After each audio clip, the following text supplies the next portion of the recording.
Avis vascular centre మన దేశంలోనే the best varicose vein hospital.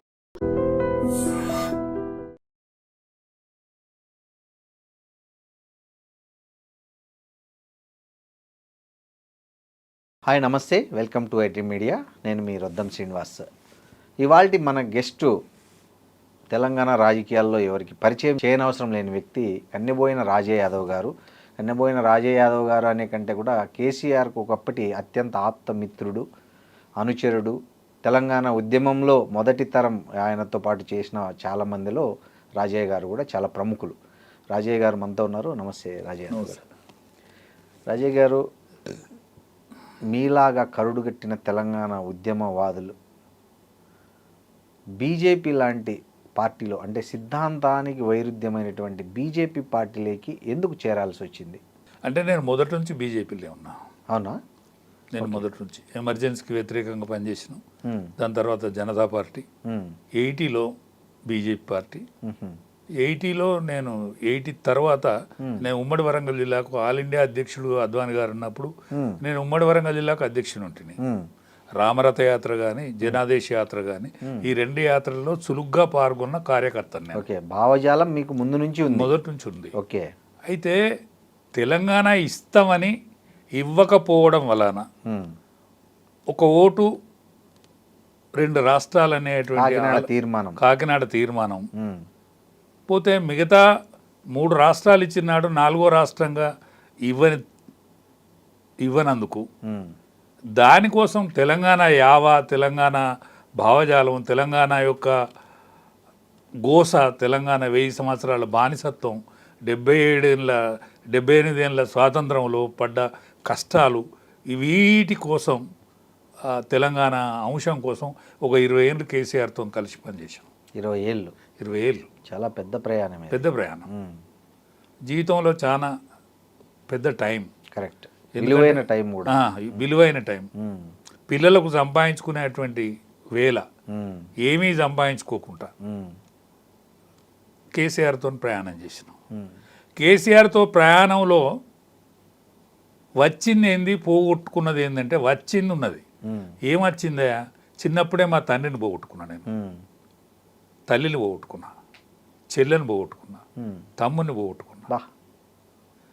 కానీ కేసీఆర్తో ఇవన్నీ ఫుల్ఫిల్ అయినాయండి ఆ 20 ఏళ్లలో. ఆ 20 ఏళ్లలో ఈ పోగొట్టుకున్న లాస్ అంతా ఫుల్ఫిల్ అయింది, ఎక్సెప్ట్ రాజకీయం తప్ప. సాంత్వన దొరికింది అక్కడ మానసికంగా.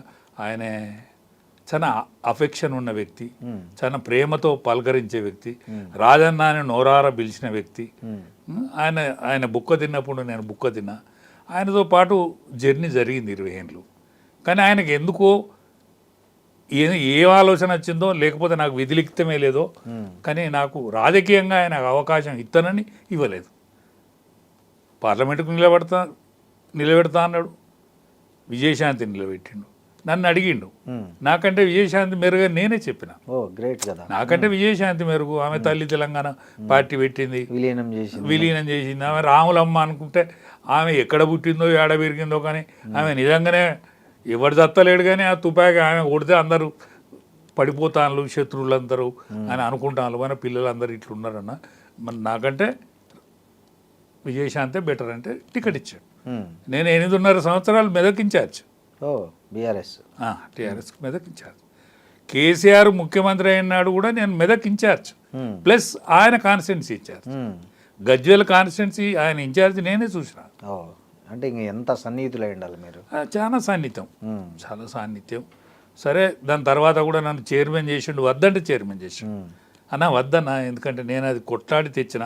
ఆల్ ఇండియా లెవెల్లో, నేషనల్ లెవెల్లో నిషేధం ఉండే గొర్రెల మీద, మేకల మీద తప్ప గొర్రెల మీద నిషేధాన్ని ఎత్తేయని నేను పోరాటం చేస్తే ఆల్ ఇండియాలో నా పోరాటం అక్కడికి వచ్చింది. ఆ పోరాట ఫలితం చాలు, ఇక అంతకంటే విలువైంది ఏం లేదు సుమా. నన్ను ఇచ్చి మళ్ళీ ఇబ్బంది పెట్టకు, మా వాళ్ళ దగ్గర నాకు మాట పోనీయకంటే 1000 కోట్లు కొట్టేశారు. శ్రీనివాస్ యాదవ్ గారు ఆయన ఇద్దరు కలిసి 1000 కోట్లు కొట్టేశారు.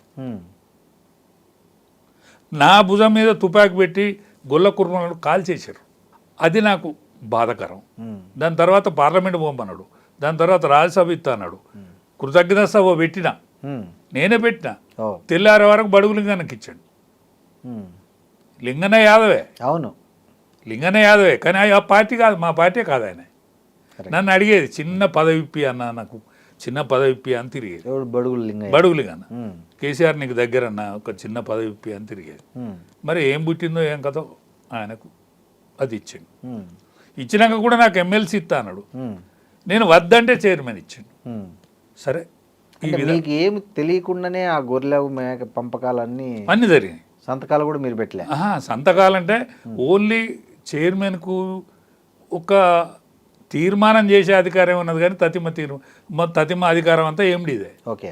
ఎండి అని మంత్రి. ఉమ్. సరే ఎండి గారు, మంత్రి గారు, లేకపోతే ముఖ్యమంత్రి గారు ఏమనుకున్నారు, మొట్టమొదలేదు ఆయనకి నదరపడ్డది. ఉమ్. గజ్వెల్ని ఓపెన్ చేసిన దాన్ని. ఓకే. గజ్వెల్ ఓపెన్ చేస్తే నేను సభాధ్యక్షత వహించాలి, ఉమ్. ఆయన అధ్యక్షత వహించాడు. ఎవరు శ్రీనివాస్ యాదవ్? కాదు, కేసీఆర్ గారు. ఓకే. అరే ముఖ్యమంత్రి ఉండొచ్చు అని అనుకున్నా. ఉమ్. నన్ను ప్రారంభ ఉపన్యాసం చేస్తాడని చేయిస్తాడు కావచ్చు అనేది నేను ప్రిపేర్ అయినా మెంటల్ కదా మీ ఇన్ఛార్జ్ ఉన్నారు. ఏం మాట్లాడాలి ఏం కదా అని ప్రిపేర్ అయినా. ఉమ్. దేశవాసి శ్రీనివాసతో మాట్లాడించాడు. ఉమ్. అరే ఈయనకేదో పుట్టింది రోగం, ఇదేదో ఈయనకేదో నాశనకాలం పుట్టింది, దీని మీద వేరే తీరుగా ఉన్నాడు అని అనుకున్నా. సపరేట్ సైలెంట్గా ఉన్నా. దాని తర్వాత ఏంది, మరి దేశవాది తర్వాత మా మంత్రితో మాట్లాడించాడు. ఉమ్. మరి కృతజ్ఞత నాతో చెప్పిస్తాడు కావచ్చు అని అది కూడా ఓట్ ఆఫ్ థ్యాంక్స్ కూడా మీతో ఓట్ ఆఫ్ థ్యాంక్స్ కూడా చెప్పాలి. అరే వీనికి నాశనకాలం పుట్టింది అనుకున్నా.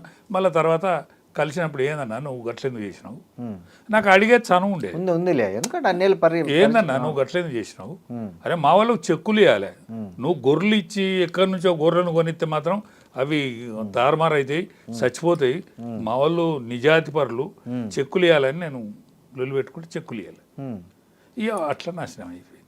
ఇంకట్లా ఏం చెప్పారు ఎందుకని అడిగితే మీరు?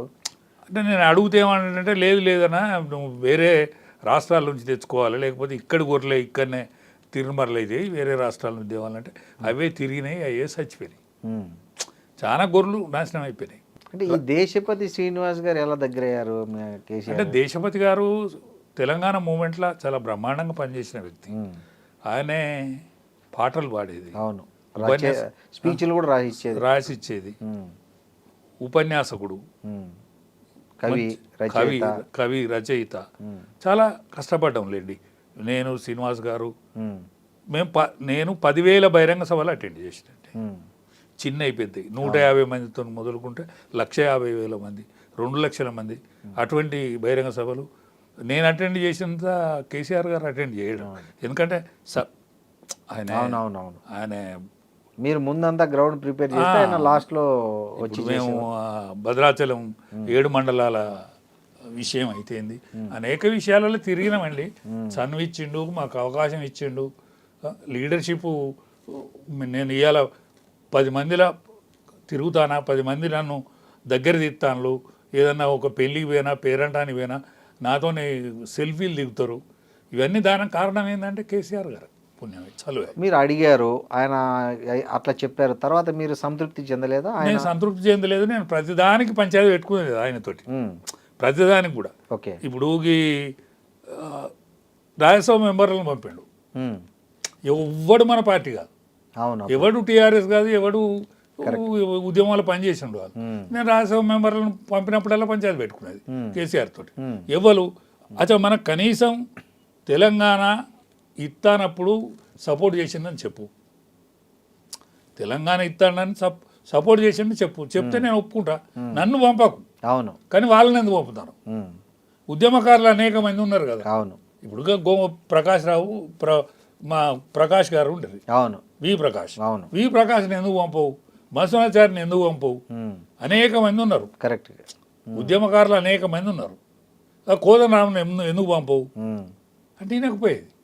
ఎందుకు పంపించినట్లు వీళ్ళని కాదని వాళ్ళని? ఎందుకో పచ్చి విరోధులు, కొట్టిన వాళ్ళను తిట్టిన వాళ్ళను దగ్గర తీసి. అంటే ఎవరెవరు ఉన్నారు ఆ లిస్టులో? ఇప్పుడు మాకు శ్రీనివాస్ యాదవ్ ఉండే, తలసాని మమ్మల్ని మెదకులో కొట్టిండు. ఎప్పుడు? ఉద్యమ కాలంలో. మిమ్మల్ని అంటే మిమ్మల్ని కేసీఆర్ గారిని? కేసీఆర్ని గారిని నోటికి వచ్చినట్టు తిట్టినోడు శ్రీహరి, దయాకర్రావు నోటికి వచ్చినట్టు తిట్టినోడు, వీళ్ళందరినీ దగ్గర తీసి ఇదే రాజన్న ఏది మాజీ మంత్రి మా గన్పూర్ ఎమ్మెల్యే ఆయన కాంగ్రెస్ పార్టీకి రాజీనామా చేసి వచ్చిందండి మంచి పీక్ పీరియడ్లో. Correct correct. ఆయన గెలిపించుకున్నాం స్టేషన్ ఆయన గెలిపించుకున్నాం. ఆయనను ఉప ముఖ్యమంత్రి చేసిండు, పీకేసిండు, మళ్ళీ శ్రీహరిని తీసుకొచ్చిండు. అంటే ఇటువంటి అవకతవకలన్నిటికీ మూల కారణం ఆయన. ఎందుకంటారు ఇవన్నీ? అంటే ఆయన చాలా బాగా రాజకీయాల్లో ఇన్బ్యాలెన్స్ అయింది ఆయన.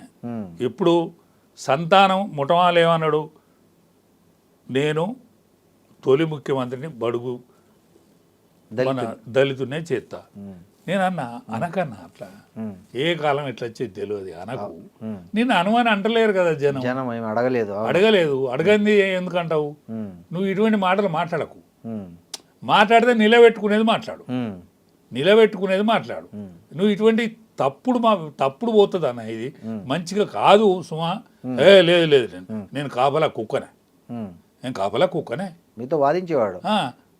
దళితుడు సీఎం దళితుడే, తొలి ముఖ్యమంత్రి దళితుడే. నేను కాపలా కుక్కను.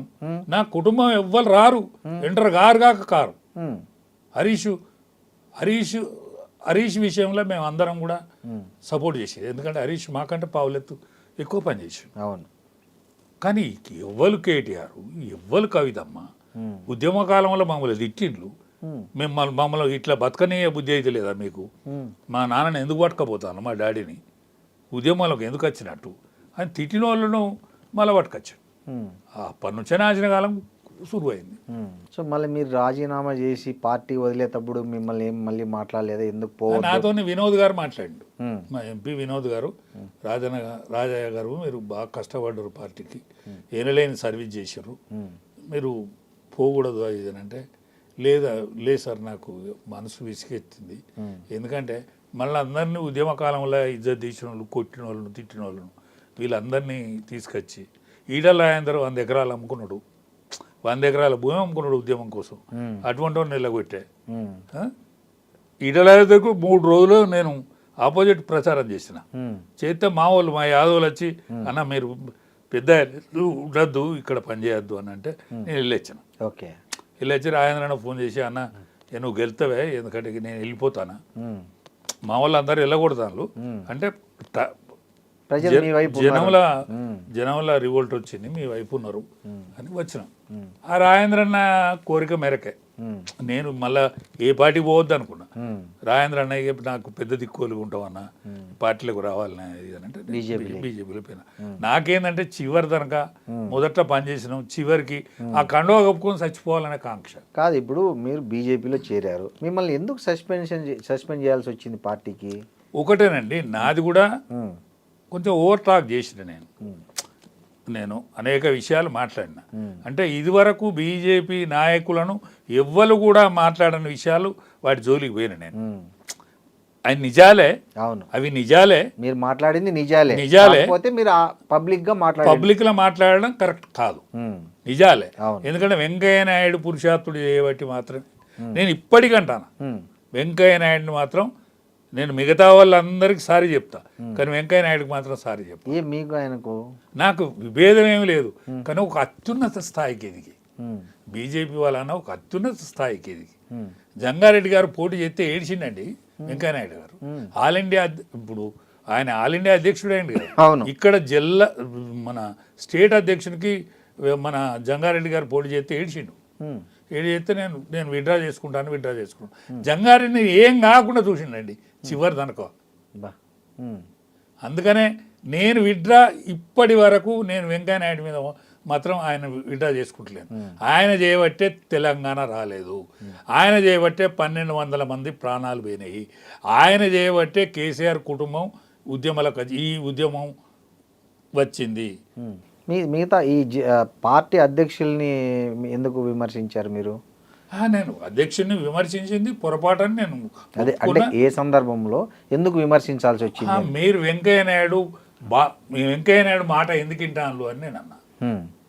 ఇప్పుడు సుష్మా స్వరాజ్ నేను శిరోముండనం చేసుకుని నేను పార్లమెంట్ ముందట నువ్వు బిల్లు పెట్టకపోతే నేను నిరాహార దీక్ష పడుతున్నాను అంటేనే భయపడి ఆమె సోనియా గాంధీ ఆనాడు 3 అమ్మలు మీరా కుమారి, సోనియా గాంధీ, చిన్నమ్మను కూడా గుర్తు పెట్టుకోనింది చిన్నమ్మను కూడా గుర్తు పెట్టుకోమనంటే ఆ చిన్నమ్మ విగ్రహం ఎందుకు పెడతలేరని నేను పంచాయతీ ఇవాళ కూడా నా బాధ అదే. ఓకే, ఇప్పుడు మన స్వరాజ్ విగ్రహం పెట్టాలి. సుష్మా స్వరాజ్ విగ్రహం ట్యాంక్ బండ్ మీద ఎందుకు ఉండదు? కాసు బ్రహ్మానంద రెడ్డి విగ్రహం ఎందుకు ఉండాలి? కాసు బ్రహ్మానంద రెడ్డి పార్క్ అని ఇంకా ఎందుకు ఉండాలి అనేది నా ప్రథమ ఆరోపణ. ఇప్పుడు మనం ఏం ముఖం పెట్టుకొని పోదాం? సుష్మా స్వరాజ్ని ముందుకు పెట్టుకొని పోదాము అనే ఆలోచన నాది ఇప్పటికీ. నేను ఇప్పటికీ అధ్యక్షునితో మాట్లాడినా, మీరు చెప్పింది కరెక్టేనండి, మనం సుష్మా స్వరాజ్ విగ్రహం కోసం పెడదాము, ప్రతి జిల్లాలో పెడదాము అనే ఆలోచనకు ఇవాళ పార్టీ వచ్చింది. ఎందుకంటే మా బేస్ సుష్మా స్వరాజ్. అంటే మీకు సస్పెండ్ చేసిన తర్వాత కూడా మీరు చాలా స్ట్రాంగ్గా స్టేట్మెంట్ ఇచ్చారు, కాషాయ కండువా కప్పుకొనే చచ్చిపోతా అని. నా సస్పెన్షన్కు ఏ అవసరమైతే ఢిల్లీలో తేల్చుకుంటా అని ఛాలెంజ్ వదిలేరు. నాకు తెలిసి బీజేపీలో మీలాగా ఎవరు ఇట్లా ఓపెన్ ఛాలెంజ్ చేసిన లేరు, అది కూడా అధ్యక్షులకి. ఎక్కడి నుంచి వచ్చింది? నేనేం కోరుకుంటలేను కదా. అవును, నేనేం కోరుకుంటా, పదవులు ఏం కోరుకోవట్లేదు, నేనేం కోరుకోవడం లేదు.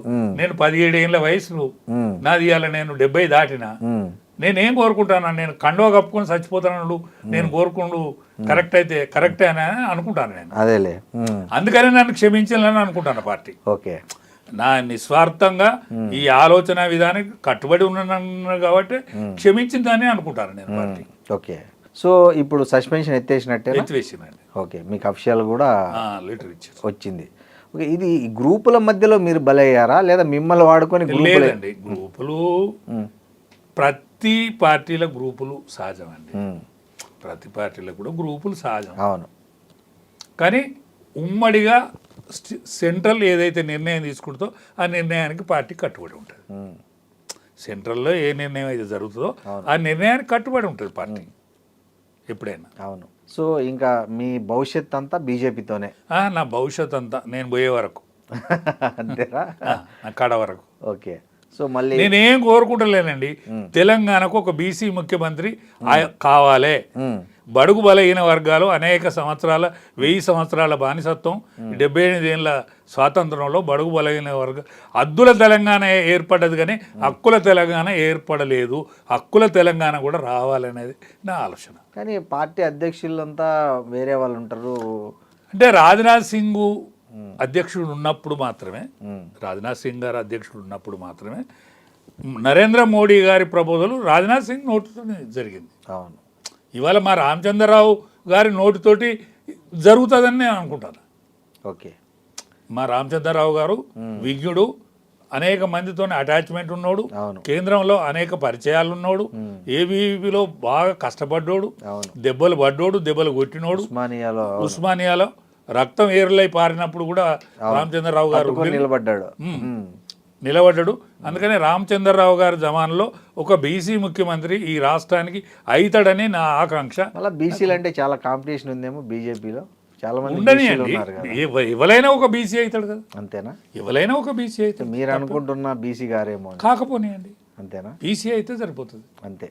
ఎందుకంటే తెలంగాణ కానీ ఉమ్మడి ఆంధ్రప్రదేశ్ కానీ ఎన్నడూ కూడా ఒక దామోదరం సంజీవయ్య 2 సంవత్సరాల 3 నెలలు ఒక్క దామోదరం సంజీవయ్య తప్ప ఇప్పటి వరకు 2 రావులే పరిపాలించిందండి. అవును, ఇప్పుడు మెజార్టీ ఇక్కడ ఉన్నంత మెజార్టీ ఎక్కర్లేదండి. వేల మీద లెక్క పెట్టేటువంటి కులం, వేల మీద లెక్క పెట్టే ఓట్లు వాళ్ళే పరిపాలించింది తప్ప ఇప్పటి వరకు బీసీ పరిపాలన. ఎందుకంటే యూపీలో వచ్చినంత చైతన్యం ఏపీలో, అంటే ఉమ్మడి ఏపీలో ఎందుకు రాలేకపోయింది అప్పట్లో? మీలాంటి చాలా మంది బీసీ ఒక్కటేనండి, బీసీ నినాదం ఇవాళ మారుమవుతుంది గ్రామాలలో కానీ సిటీలో కానీ ఎక్కడ కానీ మారుమవుతుంది. ఈసారి బీసీ నినాదాన్ని కానీ బీజేపీని కానీ నిలువరించే పరిస్థితి ఏ పార్టీకి లేదు. ఎందుకంటే 2 పార్టీలను చూసాను, కేసీఆర్ మధ్య రేవంత్ రెడ్డి మధ్య లడాయి జరగలే. కేసీఆర్ మధ్య రేవంత్ రెడ్డి మధ్య లడాయి కనుక జరిగితే కేసీఆర్ గెలిచినోడు. అన్నో కానీ కేసీఆర్ అద్దనుకుంటే రేవంత్ రెడ్డి వచ్చింది. రేవంత్ రెడ్డి అంటే కాంగ్రెస్ వచ్చింది. అంటే మీ ఉద్దేశంలో ఎందుకు ఓడిపోయినట్లు బీఆర్ఎస్ లాస్ట్ ఎన్నికల్లో? కాంగ్రెస్ ఎట్లా గెలిచింది అనుకుంటారు? అన్నో కానీ ఈ కుటుంబం మళ్ళీ రావద్దు అనే ఆలోచన ప్రజలలో వచ్చింది. ఓన్లీ కుటుంబం బేస్డ్గా వ్యతిరేకత.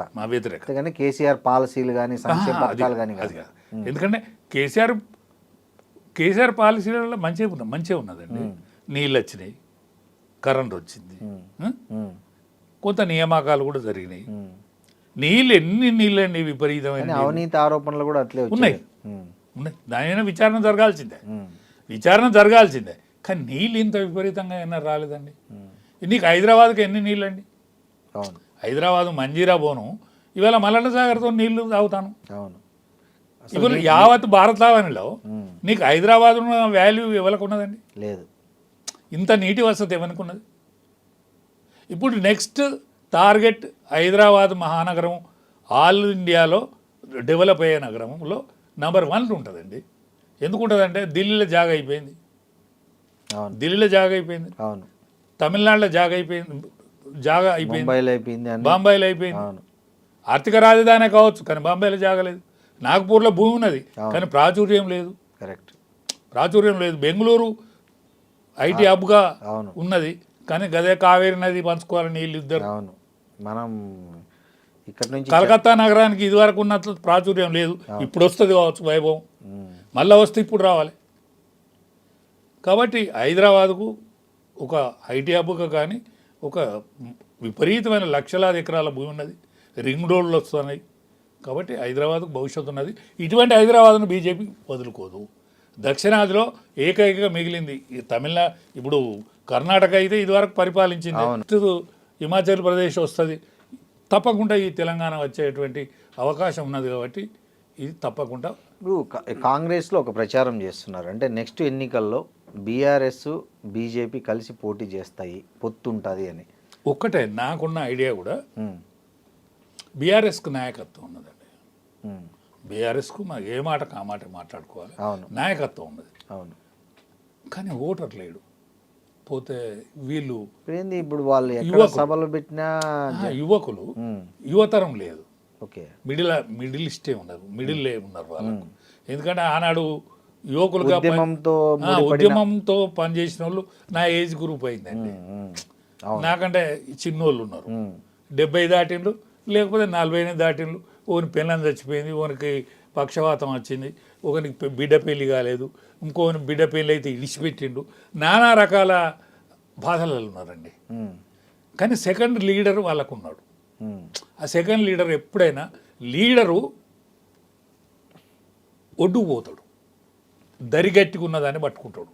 కాబట్టి లీడరు దరిగట్టుకున్నదాన్ని పట్టుకుంటారు. నాకు తెలిసి అయితే అన్అఫీషియల్గానైనా అఫీషియల్గానైనా హరీష్ ఉండడండి ఈ పార్టీలో. ఏందండి మీరు ఇట్లా చెప్తారు? చెప్తాను, నేను గ్యారంటీ చెప్తాను. హరీష్ బీజేపీకి టచ్లు ఉన్నాడు.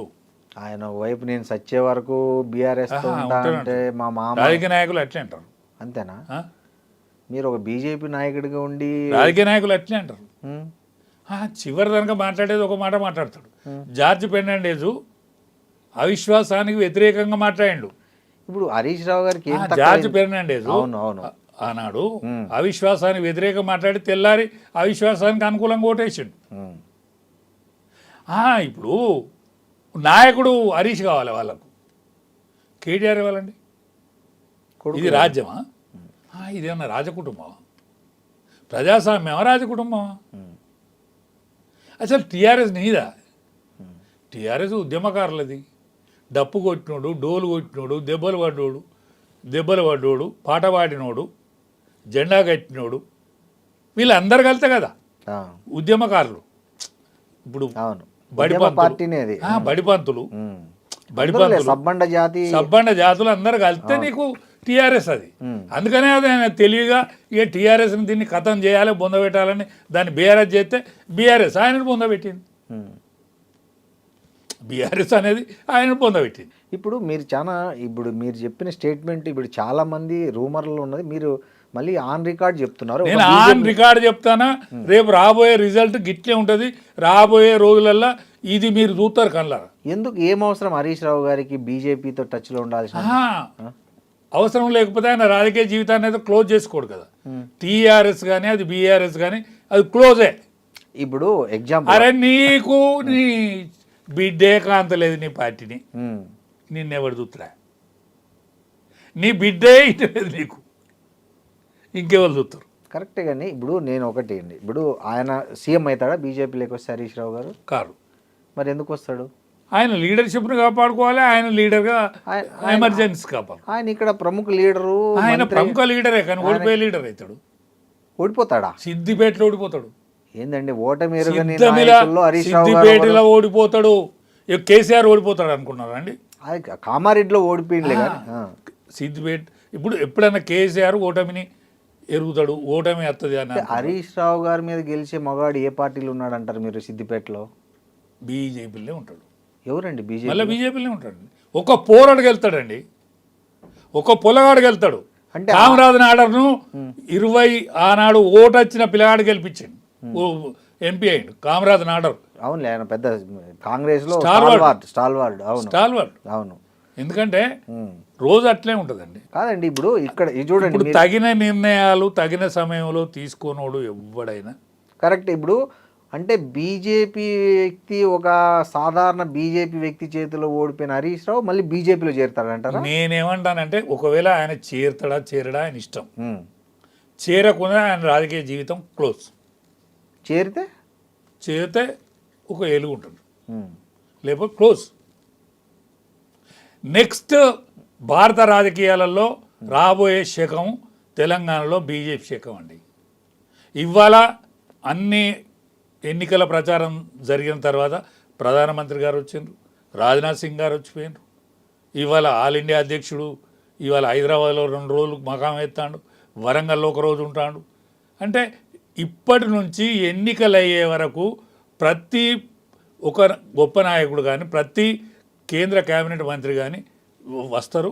కేంద్ర కేబినెట్ షెఫ్లింగ్లో కూడా సరి అయిన స్థానం తెలంగాణ వాటా పెరుగుతుంది.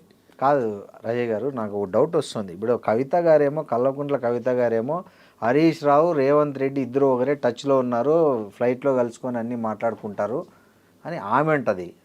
మీరేమో ఆయన బీజేపీకి టచ్లో ఉన్నాడు. ఒకటేనండి, ఎవ్వరు బీజేపీ టచ్లోకి పోకపోతే వాళ్ళ రాజకీయ జీవితం క్లోజ్. కవితదేమి లెక్క అండి, ఉమ్. కవిత కేసీఆర్ కూతురు కాబట్టి మాట్లాడుకుంటాను మనం. ఆమె ఒక పార్టీ అధ్యక్షురాలండి. అరే ఒక పార్టీకి 4 పైసలునే కాబట్టి నువ్వు పార్టీ పెట్టినావు. ఉమ్. ఇప్పుడు నన్ను కూడా పార్టీకి అధ్యక్షుని కమ్మన్నారు ఎవరు? ఉమ్. ఇప్పుడు మన పవన్ కళ్యాణ్ పార్టీకి ఉమ్. నా దగ్గర ఏం లేదు కాబట్టి పోలే. ఉమ్.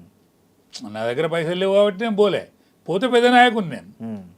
నాయకునిగా గుర్తింపు ఉన్నది. ఇప్పుడు ఆమె పెట్టిన పార్టీకి ఏమీ విలువ ఉండదు. జనాలు భారీగా వస్తున్నారు అని చెప్తున్నారు. అసలు ఆమె ఎక్కడికి వెళ్ళినా ఊదుగాలది పీరు లేవు. అది ఉమ్. ఆమె ఏదన్నా గౌరవప్రదంగా కాంగ్రెస్ తోటి ఇప్పుడే అటాచ్మెంట్ అయ్యి ఈ స్థానిక సంస్థలలో ఎమ్మెల్సీ గిట్లా అయితే మంచిది. ఆమె పార్టీకి విలువ ఉండదంటారు, ఏముండదు, ఆదరణ ఉండదంటారు. కేసీఆర్ కూతురు కాబట్టి ఆ పార్టీ గురించి మాట్లాడుకుంటాను. ఉమ్.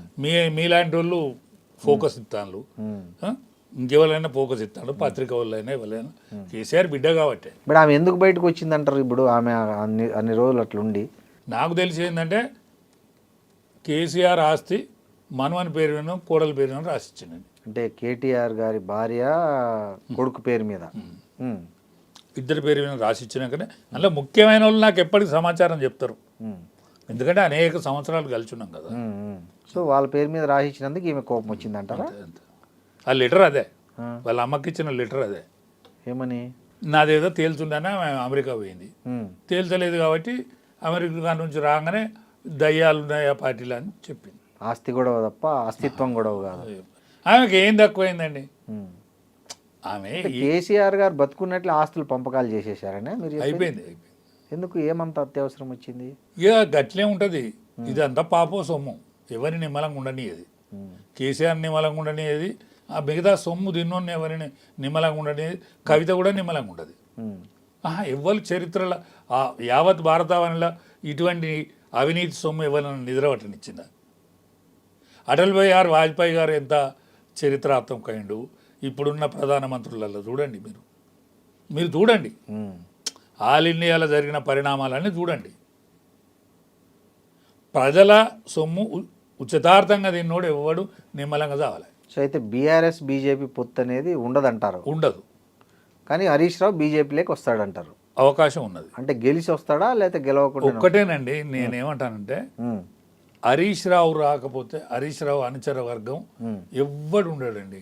ఓటు ఎటు పడుతుందో అటు పోయి నిలబడతారు అంతే. కానీ రేవంత్ రెడ్డి గారు 2031 వరకు నేనే ముఖ్యమంత్రి అంటున్నారు. 2041 వరకు కూడా ఉంటాడు ఆయన. ఎట్లా? ఆయన అనుకుంటాడు కాబట్టి ఉంటాడు, ఆయనే అనుకుంటాడు. లేదండి, లేదు నెక్స్ట్ ఎన్నికలలో ఓట్లు అయితే కదా ఎవడన్నా. కాదు, నిలబడేతోడు దొరకాడు కాంగ్రెస్ పార్టీకి, అంతేనా? నిలబడేతోడు దొరకాడు కాంగ్రెస్ పార్టీకి. ఇప్పుడు 2030 ఇప్పుడు కాదండి, ఆల్ ఇండియా రాజకీయాలు చూడండి మీరు. బెంగాల్ బాయ్ మొన్న బెంగాల్ మొత్తం లేకుండా పోయిందా? అవును. పోయినాక 20 మంది పోయిందా? అవును అవును. ఇప్పుడు శివసేన పార్టీ పోయిందా? పోయింది. మహారాష్ట్ర పరిస్థితి అదే. మహారాష్ట్రలో నీకు శరద్ పవార్ పార్టీ పోయిందా? పోయింది. ఏమున్నా ఉత్తరప్రదేశ్ పార్టీ కదా ఊగిసలాడేది. అవును. అంతా కూడా రేపు మాపం ఖతం అవుతుంది. ఇప్పుడు ఖచ్చితంగా మహిళా బిల్లు పాస్ అవుతుంది, జమిలీ ఎన్నికలు కూడా పాస్ అవుతాయి. సో రేవంత్ రెడ్డి గారు కూడా బీజేపీలోకి వస్తారని ఒక ప్రచారం నడుస్తుంది బయట. సరే, ఆ ప్రచారం అయితే ఉంది. ప్రచారం ఎంత మటుకు నిజం అవుతుంది అనేది వేరే ముచ్చట. ఎవడైనా ఆస్తిత్వం కోసం పోరాడతాడండి. వారి ఆస్తిత్వం ఇప్పుడు అంతా ఆయన కాంగ్రెస్ అయితే కాదు కదండి. కరెక్టే, కానీ రేవంత్ రెడ్డి కాంగ్రెస్ కాదు కదా. రేవంత్ రెడ్డి కాంగ్రెస్ కాదు, కానీ కాంగ్రెస్ అధికారంలో తేవడంలో ఆయన కృషి చాలా ఉంది. ఆయన కృషి లేదు. కేసీఆర్ వద్దనుకుంటే వచ్చింది పార్టీ. ఓహో, కేసీఆర్ నాకు ఇక చాలు. కేసీఆర్ అన్యో కానీ కేసీఆర్ అని తోడు వద్దురో అని తెలంగాణ ప్రజలు అనుకుంటే, ఓకే వద్దురో అనుకుంటే కాంగ్రెస్ వచ్చింది. కాంగ్రెస్ను ఆయన కేంద్రంలో ఏం వీక్నెస్ ఉన్నదో అది చదువుకున్నాడు. ఇప్పుడు తెలంగాణ ప్రజలు కాంగ్రెస్ మన బీఆర్ఎస్ వద్దురు అనుకున్నప్పుడు బీజేపీని ఎందుకు ఆనాడు బీజేపీకి ఓటు ఎత్తే మురిగిపోద్దనే భయపడ్డారు. దెబ్బన మురిగిపోతుందో అని భయపడ్డారు. మళ్ళీ వాడెత్తే ఎట్లా ఉండకూడదు, కేసీఆర్ అని తోడెత్తే ఎట్లా ఓకే అని ఆ భయంకు. ఓహో, అప్పుడు అంటే బీజేపీ వాడు కాంగ్రెస్ వాడు పరారండి. 4-5 రోజుల ఇప్పుడే పరారండి క్యాండిడేట్. ఎవరు దొరకలే, దొరకకుండా ఓట్లు వేసారు. అవునవును, కరెక్టే. డబ్బులు పంచలేదు, వాడు దొరకనేలే. అవును, కొంత పరారు కేసులు ఉంటాయి. ఓకే, ఈసారి అయితే మరి మీ టికెట్ అడిగే వాళ్ళు ఉంటారంటారా కాంగ్రెస్లో? అడిగినా కూడా ఓడిపోవుడే. అడిగినా కూడా ఎందుకు అంత అంటే కాదండి, వ్యతిరేకత ఎందుకు వచ్చిందంట? ఆల్ ఇండియాలో వచ్చింది వ్యతిరేకత, నీకు ఇక్కడ వచ్చింది కాదు. ఆల్ ఇండియా ఆయన సన్న బియ్యం ఇస్తున్నాడు, హైదరాబాద్ ఆయన సన్న బియ్యం అనేది కేంద్రం ఇస్తుందండి. ఇక్కడ పంపిణీ విధానం రాష్ట్రం చేతులు ఉంటుంది కాబట్టి పంపిణీ వీడియో ఇస్తాడు. కానీ ఈ ప్రజలు ఎడ్డోళ్ళు కాదండి. ఇప్పుడు ఈ పాలన, ఇప్పుడు రేవంత్ రెడ్డి పాలనకు కేసీఆర్ పాలనకు ఏమని చెప్తారు తేడా? మీరు చెప్తే కేసీఆర్ పాలన బెస్ట్. అవునా? రేవంత్ రెడ్డి పాలన మొత్తం సర్వనాశనం అయినది. ఏం చేసిండు సర్వనాశనము? ఇప్పుడు ల్యాండ్ ఆర్డర్ లేదు ఇక్కడ. ఇప్పుడు అన్ని మంత్రిత్వ 3 మంత్రిత్వ శాఖలు ఆయనకి దక్కింది. 3 మంత్రిత్వ శాఖలు ఫెయిల్ అయ్యాయి.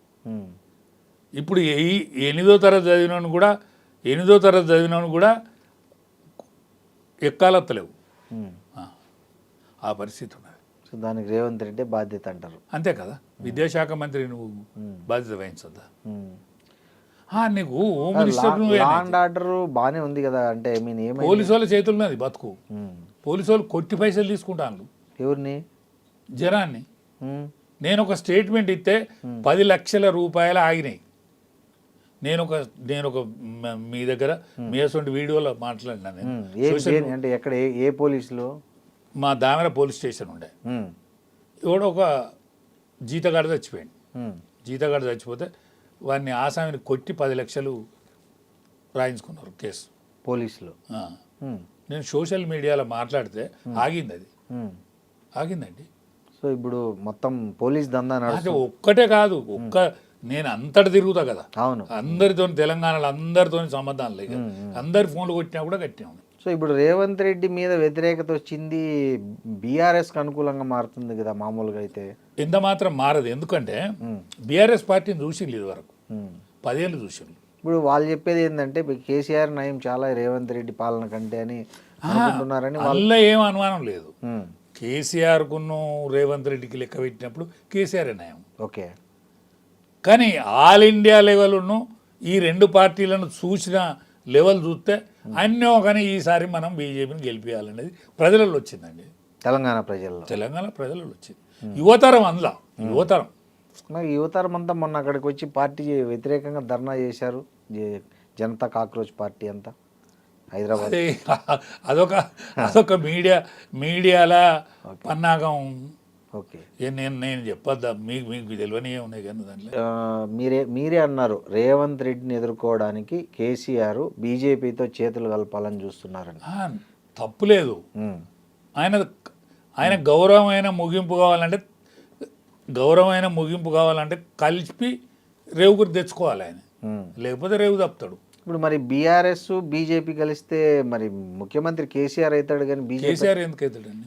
కేసీఆర్ అయిపోయింది. ఆయన బీజేపీ ముఖ్యమంత్రి కేసీఆర్ అయిపోయిందండి. కేసీఆర్ అనేది ఆ యుగం అయిపోయింది. అదొక స్వప్నం. ఓకే, అది స్వప్నం. మరి నెక్స్ట్ కేటీఆర్ను ఉన్నాడుగా లైన్లో. కేటీఆర్ ఎందుకు అవుతాడండి? కేటీఆర్ ఆయన వర్కింగ్ ప్రెసిడెంట్. కానీ అది వాళ్ళ పార్టీ గెలిచినప్పుడు ఆయనే ముఖ్యమంత్రి. వాళ్ళ పార్టీ గెలిస్తే ఆయనే ముఖ్యమంత్రి అండి ఇప్పటికీ. వాళ్ళ పార్టీకి వెళ్తే మంచిదే, గెలువనండి, రమ్మనండి ఎన్నికలకు. జ్వరం పుడుతుంది ఎవరికైనా. ఆల్ ఇండియాలో జ్వరం పుడుతుందండి. అఖిలేష్ యాదవ్ కంటే గొప్పోడు కాదు కదా, లల్లు ప్రసాద్ కంటే గొప్పోళ్ళు అయితే కాదు కదా, వీళ్ళైతే అంతకంటే గొప్పోళ్ళు అయితే కాదు కదా. ఇప్పుడు నీకు స్టాలిన్ కంటే గొప్పోడు కాదు కదా. ఒక సామాన్యుడు వచ్చి కారు డ్రైవర్ కొడుకు గెలిచిండండి పార్టీలో, వంట మనిషి గెలిచిందండి బెంగాల్లో. మంత్రి కూడా అయింది. అరే మంత్రి అయిందంటే నీకు ఆల్ ఇండియా రాజకీయాలలో మార్పులు ఊపు తెలుస్తుంది కదా. అచ్చా మనకు తెలియదండి, మన లెవెల్ అంతా మనం వేరే దిక్కుంటాం, ప్రజలు వేరే దిక్కుంటారు. సో వచ్చే ఎన్నికల్లో ప్రధాన పోటీ తెలంగాణలో ఎవరెవరు ఏ పార్టీల మధ్య ఉందంటారు? బీజేపీ మధ్య, కాంగ్రెస్ మధ్య ఉంటుంది. బీఆర్ఎస్ అంటే సోదులే కూడా ఉండదు. ఏందండి అసలు అంత పెద్ద పార్టీ, అంత పెద్ద నిర్మాణం. నేను అందులో పనిచేసిన 10 సంవత్సరాలు, 20 సంవత్సరాలు పనిచేసిన. మీరు అన్నట్లు ఎన్నో అభివృద్ధి కార్యక్రమాలు చేశారు. నేను 20 సంవత్సరాలు అలానే పనిచేసిన. మరి ఇప్పుడు ఎందుకు జనం పొలోమని వస్తున్నారు బీఆర్ఎస్ పార్టీల మీటింగులకి? వస్తారు, వచ్చే లెక్క ఉంటుంది దానికి. ఏం లెక్క? దానికో లెక్క ఉంటుంది. పార్టీలు మీటింగులు సక్సెస్కు లెక్క ఉంటుంది, జిందాబాద్కో లెక్క ఉంటుంది. అంటే మీరు మీ ఉద్దేశం? అంతే రేటే. ఆనాటి బీఆర్ఎస్కు, ఆనాటి టీఆర్ఎస్కును ఈనాటి బీఆర్ఎస్కు తేడా ఏంటంటే దేని లెక్క దానికి ఉంటేనే నడుస్తుంది ఇది. సో మీకు ఈటల గారితో బాగా అనుబంధం ఉంది. అవును, ఒక పెద్దన్నలాగా మిమ్మల్ని చూస్తారు ఆయన. అవును. ఆయన ఇక్కడ ఇమడలేకపోతున్నాడు బీజేపీలో, ఆయన్ను ఓర్చుకోలేకపోతున్నారు, ఆయన్ను తొక్కడానికి అన్ని రకాలుగా ప్రయత్నాలు జరుగుతున్నాయి అనేది ఆయనకు ఉంది. ఆయన అభిమానులకు అనుచరుల్లో కూడా ఉన్న ఒక అసంతృప్తి. ఇది ఎంతవరకు నిజమంటారు? సరే, ఆయనకు ఒత్తిడి ఉన్నమాట నిజం, కానీ ఆల్ ఇండియాలో ఆయనకు రెస్పెక్టు విలువ ఉన్నమాట నిజం. ఆల్ ఇండియా పార్టీలో అమిత్ షా గారి దగ్గర కానీ మోడీ గారి దగ్గర కానీ ఆయనకు రెస్పెక్ట్ ఉన్నమాట నిజం, ఆయనకు విలువ ఉన్నమాట నిజం, ఆయనకు నమ్మకం ఉన్నమాట నిజం. ఆయన ఏ పరిస్థితులలో పార్టీకి ఎన్నడూ కూడా దూరం కాడు. ఈ పార్టీలనే ఆయన రాబోయే రోజులలో ఒక మంచి లీడర్గా వనకెక్కుతాడు. ఇప్పుడు మొన్న పోస్టర్లు బీజేపీలోనే బీసీల మధ్యనే పొసగట్లేదు. ఒక్కటేనండి, యాచక శత్రువు. బుచ్చగానికి ఎవడు శత్రువు అంటే బుచ్చగాడే. వీణ్ణి ఎగదోలే చేస్తారు, చేయించేటోళ్ళు కూడా వాళ్ళే ఉంటారు. కానీ ఏం కాదు, రాబోయే రోజులు మంచి రోజులు ఉంటాయి ఈటల గారికి. ఇప్పుడు మొన్న బండి సంజయ్ కొడుకు ఇష్యూ జరిగింది, అట్లాంటి బీజేపీకి మైనస్ కావా రేపు ఎన్నికల్లో? ఒకటేనండి, ప్రతిపక్షాలు దాన్ని అస్త్రంగా ఎవ్వరు తప్పు చేస్తే వాళ్ళకు అవుతుంది తప్ప పార్టీకి ఎట్లా అవుతుంది? ఎవ్వరు పొరపాటు చేస్తే వాళ్ళకి అవుతుంది. వీళ్ళలో బండి సంజయ్కి కూడా కాకపోవచ్చు, బండి సంజయ్ కొడుకు అవుతుంది నష్టం. సరే, ఆ సంజయ్ కన్నా కొడుకు కాబట్టి ఆయన కూడా కొంత నష్టం జరుగుతుంది వ్యక్తిగతంగా. ఓకే, ఆ వ్యక్తిగతంగా జరిగే నష్టాన్ని ఆయన పూడ్చుకునే స్థితికి పోవాలి. ఇప్పుడు మీరు ఇందాక ఓ మాట అన్నారు, తెలంగాణలో బీసీల్లో బాగా చైతన్యం ఉంది, నగరాల నుంచి పల్లెల వరకు బీసీలంతా ఒక స్పృహతో ఉన్నారు అన్నారు. అవును, మరి బీసీల పేరుతో కూడా తెలంగాణలో పార్టీలు వచ్చాయి, మరి వాటికి ఆదరణ ఉండదంటారా? ఒక్కటేనండి, జాతీయ రాజకీయాలల్లో ఆదరణ, జాతీయ రాజకీయాలల్లో ఒకటోసారి రెండోసారి మూడోసారి ఒక బీసీ ప్రధానమంత్రి అయిండు భారతదేశంలో ఇన్నేళ్ళ స్వాతంత్రంలో. ఎప్పుడన్నా అయిందా అండి? లేదు. ఎన్నడన్నా ఎవ్వలన్నా ఒక్కసారన్నా లేదు. కాబట్టి బీసీలకు ఆదరణ అనేది ఆల్ ఇండియా లెవెల్లో ఉన్నది. కాబట్టి వీళ్ళందరూ కూడా చేసిన పోరాటం వృధానే ఏం పోదు. వీళ్ళు చేసిన పోరాటం కూడా రేపు కాబోయే ముఖ్యమంత్రికి ఆసరాగా నిలుతుంది. వీళ్ళ అస్తిత్వం కూడా దక్కించుకునే తీరుగా వీళ్ళు కూడా వ్యవహరిస్తే మంచిది అనేది నా ఆలోచన. ఇప్పుడు పోయినసారి కూడా బీజేపీ బీసీ ముఖ్యమంత్రి నినాదంతోనే ఎన్నికల్లోకి దిగింది, కానీ ఎక్కడ దాని ఇంపాక్ట్ ఒక్కటేనండి. పోయినసారి ఒక్కటే పొరపాటు జరిగింది ఎక్కడంటే దగ్గరికి వచ్చినాక మాట్లాడే వరకు దబ్బున మురిగిపోద్దో ఏమో, మళ్ళీ కేసీఆర్ మళ్ళీ ముఖ్యమంత్రి అయిద్దో ఆ కుటుంబం రావద్దనే ఆలోచనతో ప్రజలు పసిగట్టి ఓటేయాలి అంతే, మురిగిపోద్దనే భయంతో. సో ఈసారి ఆ క్లారిటీ ఉంటుందండి, ఉంది ప్రజలకి, క్లారిటీ ఉండదు. ఓకే. రాజయ్య గారు బీజేపీలో నెక్స్ట్ ప్రభుత్వంలో బీజేపీ మీరు అన్నట్లు అధికారంలోకి వస్తే ఏంటి రాజయ్య గారు? నేను ఏం కానక్కర్లేదండి. నేను ఒక బీసీ ముఖ్యమంత్రిని. బీసీ ముఖ్యమంత్రి నా పేడ మొత్తే నేను సంతోషపడతానండి. నేను చనిపోయినాక ఆయన వచ్చిన భుజం అంతే నేను సంతోషపడతాను. అంతకంటే ఎక్కువ ఏం కోరుకుంటలేను. పదవులు ఏమొద్దు. ఆ కండువా కప్పుకోవాలి. వాళ్ళందరూ నన్ను దాన సంస్కరణలలో వాళ్ళు పాల్గొంటే సరిపోతుంది. అందుకనే ఇంత స్వేచ్ఛతో ఇంత స్వతంత్రంతో మాట్లాడాలి. ఈ మళ్ళీ మీరు బయటకు వచ్చేసిన తర్వాత మీకు కేసీఆర్ మధ్య ఎలాంటి రాజీ ప్రయత్నాలు లేదు, కలిసి మాట్లాడడం కానీ ఏలాంటి ఎవరో మధ్యవర్తులు వచ్చి నాతోనే హరీష్ మాట్లాడతాడు, ఒకసారి కేటీఆర్ కూడా మాట్లాడు, లీడర్లు అందరూ మాట్లాడతారండి. ఏం మాట్లాడారు మీతో? ఎందుకు అట్లా మాట్లాడుతూ మా నాన్న గురించి అన్నారా కేటీఆర్ గారు? కేటీఆర్ ఏం అనలేదు. మీ ఆరోగ్యం ఎట్లున్నదన్నా అని అన్నాడు. నా ఆరోగ్యం మంచిగానే ఉన్నది కానీ ఆయన బతకనీయలే అని నేను చెప్పిన. ఆయన మాత్రం చంపకుర్రి ఇట్లా చేసి ఆయన బతకనీయలే అని చెప్పిన. హరీష్ అన్న అయితే ఎప్పుడు కలిసినా కూడా అన్న బాగా తిట్టుతానవే, తిట్టకే నీకే తిప్పలవుతుంది, మళ్ళీ అడ్జస్ట్మెంట్ చేసి నువ్వే ఇదని అంటాడు. ఆరోగ్యం జాగ్రత్త ఇది అని చెప్తాడు. అడ్జస్ట్మెంట్ చేసి చూడంటే అర్థం కాదు. రేపు రాబోయే రోజులు ఎట్లుంటాయో ఎట్లా పోతాయో అని అంతే.